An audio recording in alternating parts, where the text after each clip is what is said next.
Interview எடுப்பானுங்க தெரியுமா? அவங்களுக்கெல்லாம் ஒரு கேள்வி கேட்கணும். உங்களையும் ஒருத்தன் இன்டர்வியூ வச்சு தானே எடுத்திருப்பான். அவன் மட்டும் நீங்க வேணான்னு மனசு வச்சிருந்தா, இந்நேரத்துக்கு நீ அந்த வேலையில உட்காந்துருக்க முடியுமா? நீங்க பாட்டுக்கு உங்க இஷ்டத்துக்கு ஒவ்வொரு கேள்வி கேட்கீங்க. இல்ல எனக்கு புரியல. நான் தான் வேலை பார்க்க வந்திருக்கேன். இல்ல என் ஃபேமிலி உங்ககிட்ட வேலை பார்க்க வந்திருக்கா?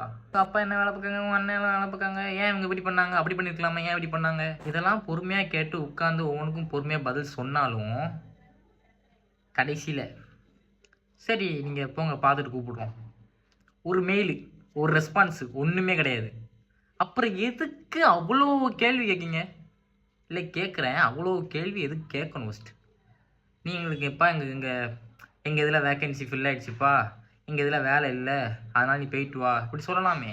அவ்வளோ கேள்வி கேட்டு எங்கள போட்டு மன உளைச்சல் ஆக்கிட்டு கடைசியில கூப்பிடுறோன்னு சொல்லிட்டு ஒரு மெயில் ஒண்ணுமே இல்லாம 2 மாசம், 3 மாசம் வெயிட் பண்ண வச்சு எங்க ஹோப்ப உடைச்சு அப்படி பண்ணணுமா? நாங்க ஒண்ணும் சும்மா வரல. டிகிரி கம்ப்ளீட் பண்ணிட்டு தான் வாரோம். ஓகே. என்னத்த சொல்லன்னு எனக்கு தெரியல.